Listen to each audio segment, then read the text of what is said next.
Un jour, j'ai vu une œuvre d'art africain et je devais avoir 22 ans, je ne savais pas du tout ce que c'était.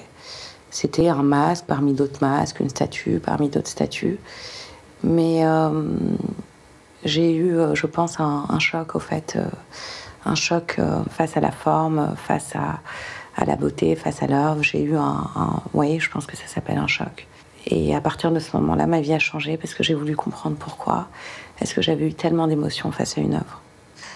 Déjà dans la forme, de pouvoir représenter une personne de cette manière-là, un front qui soit hyper bombé, des oreilles qui soient hyper horizontales, le mouvement, la rigidité du corps par rapport au modelé très rond.